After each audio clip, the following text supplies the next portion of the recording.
बिहार सरकार के मंत्री जनक राम ने मांग की है कि मस्जिदों में लाउडस्पीकर से होने वाले अजान पर रोक लगनी चाहिए। जनक राम ने कहा है कि संविधान का हवाला देकर हिंदुओं के पर्व के वक्त डीजे और तेज स्पीड से गाड़ी चलाने पर रोक लग जाती है। उसी संविधान के हवाले से मस्जिदों में तेज आवाज से बजने वाले लाउडस्पीकर पर भी रोक लगनी चाहिए। हिंदू पर्व में जिस तरह से डीजे पर रोक लगती है, वैसे ही लाउडस्पीकर से अजान पर भी रोक लगनी चाहिए। अजान को लेकर पिछले कई दिनों से विवाद हो रहा है। लाउडस्पीकर को लेकर कई लोगों ने इसके खिलाफ बयान दिए हैं और अब बिहार सरकार के मंत्री भी इसे लेकर बयान दिए। यही होली होता है, दिवाली होता है, छठ होता है, हिंदुओं की महापर्व होता है, उसमें बड़े तेज गति से आवाज बजाना, गाड़ी चलाना, ये इस पर रोक लग जाती है।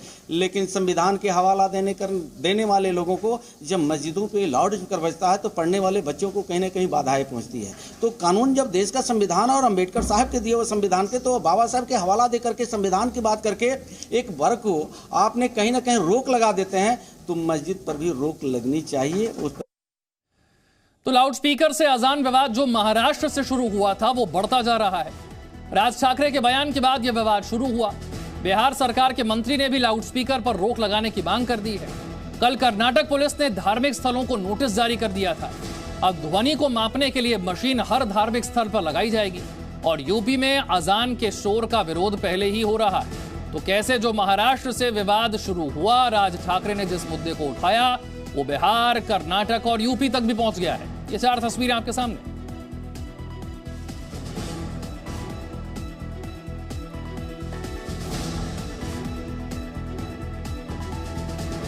वहीं केंद्रीय मंत्री गिरिराज सिंह ने कहा है कि मुस्लिम देशों में लाउडस्पीकर का इस्तेमाल नहीं होता।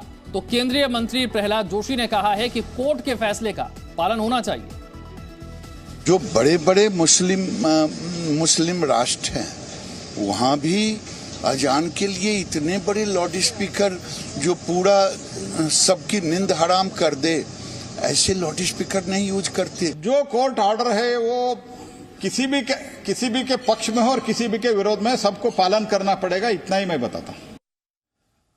और अब आपको मैप के जरिए बताते हैं कि अजान विवाद जो है वो किस किस राज्य में फैल चुका है। महाराष्ट्र से इसकी शुरुआत हुई।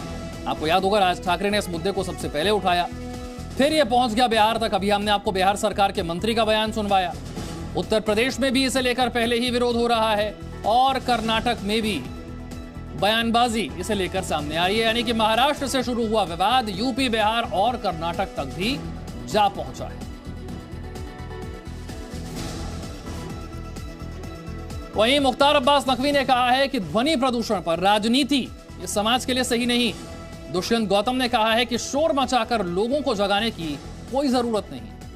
नॉइस पोल्यूशन के कानून है वो किसी संप्रदाय विशेष के लिए नहीं है, बल्कि समाज की बेहतरी के लिए है। और मुझे लगता है जो लोग ध्वनि प्रदूषण के जो कानून हैं उस पर सियासत करना चाहते हैं, उसको सांप्रदायिक उसको रंग देने की कोशिश कर रहे हैं, वो किसी भी तरह से समाज की बेहतरी के लिए काम नहीं कर रहे हैं। ये वही लोग हैं जिन्होंने कि हिजाब पर हरा रंगामा शुरू कर दिया था और हिजाब का हरा रंगामे के पीछे के देखे और अनदेखे दोनों हाथ सामने दिखाई पड़ रहे हैं। लाउड स्पीकर पुराने ज़माने में जब कोई भी साधन नहीं थे जगाने के, उस समय ठीक था, अच्छा लगता था। लेकिन आज अनेक लोग हैं जो इससे व्यथित होते हैं, परेशान होते हैं और आज इसका कोई मतलब भी नहीं है कि आप अल्लाह के लिए जगाने के लिए पूरे मोहल्ले में शोर मचाए।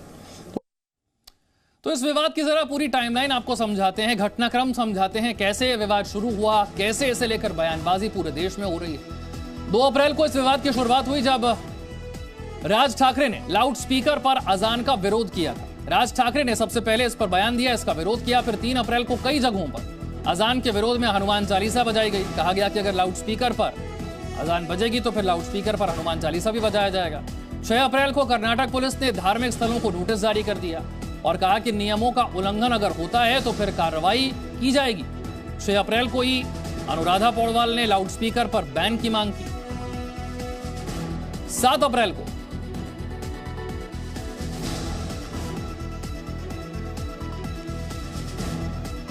बिहार सरकार के मंत्री ने आपत्ति जताई लाउडस्पीकर से अजान को लेकर, उन्होंने भी बयान दिया। तो इस तरीके से धीरे धीरे यूपी, बिहार, महाराष्ट्र और कर्नाटक तक ये विवाद फैल गया। इसे लेकर बयानबाजी हुई। तो अजान मामले पर विवाद जारी है और अब भजन गायक अनूप जलोटा ने भी अपनी राय रखी है। उन्होंने कहा है कि अजान हो या हनुमान चालीसा हो, इससे किसी को भी अगर परेशानी होती है तो ठीक नहीं है।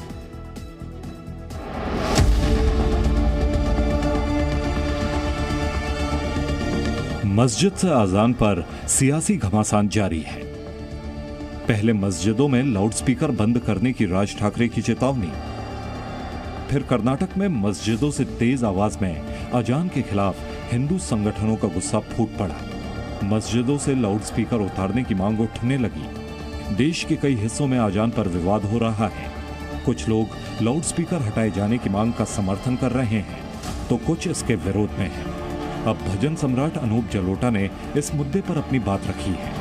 उन्होंने कहा कि अगर किसी के काम से दूसरे को परेशानी होती है तो ऐसा नहीं करना चाहिए। अगर कहीं भी हनुमान चालीसा का भी पाठ होता है और ट्रैफिक को परेशानी है तो भाई वो नहीं होना चाहिए। और अगर कहीं पर नमाज भी पढ़ी जाती है और ट्रैफिक को तकलीफ है तो ऐसा काम नहीं होना चाहिए। कई लोग मस्जिदों पर लगे लाउडस्पीकर का विरोध कर रहे हैं। अलीगढ़ से बीजेपी की पूर्व मेयर शकुंतला भारती ने भी कहा कि मस्जिदों से लाउडस्पीकर को हटाया जाना चाहिए। बहुत तेज आवाज में होती है तो मेरा तो कहना ये है कि इस पर प्रतिबंध लगना चाहिए और विचार चल रहा है। अजान पर रोज नए बयान सामने आ रहे हैं। ऐसे में ये मुद्दा जल्द थमता नजर नहीं आ रहा। ब्यूरो रिपोर्ट, जी मीडिया। तो अब जो ताजा बयान आया है वो अनूप जलोटा का है। उन्होंने कहा है चाहे हनुमान चालीसा हो या फिर अजान हो, कोई भी काम ऐसा नहीं करना चाहिए जिससे दूसरे को परेशानी होती है। अनुराधा पौडवाल ने इससे पहले कहा था कि लाउडस्पीकर पर मुस्लिम देशों में भी रोक लगी हुई। अब ये समझदारी इसमें यह है कि जब आप उसका पूजन कर रहे हैं तो क्या उससे कोई किसी को परेशानी तो नहीं हो रही? कहीं ऐसा तो नहीं कि रोड जैम हो गया, ट्रैफिक रुक गया?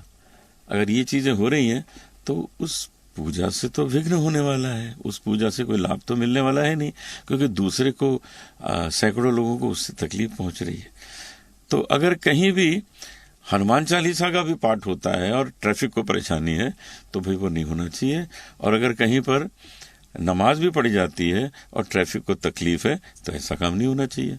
उसको ऐसी जगह करिए कि आपको ये न सुनना पड़े कि भाई ट्रैफिक को परेशानी हो रही है। ये मैं ज़रूर कहूँगी कि जैसे मैं भी दुनिया में कई जगह पे मैं ट्रैवल कर चुकी हूँ और जैसे हमारे यहाँ पे मतलब मैं ऐसा नहीं कि मैं किसी रिलीजन के खिलाफ नहीं हूँ, लेकिन कोई चीज़ को ना अननेसेसरी बढ़ा चढ़ा के बढ़ावा दिया जाता है तो उस बड़े बड़े आवाज़ों में लाउड स्पीकरों पे वो चलाया जाता है तो फिर बैठे बिठाए ना फिर दूसरे लोगों को लगता है फिर हम अपना क्यों नहीं चलाएं।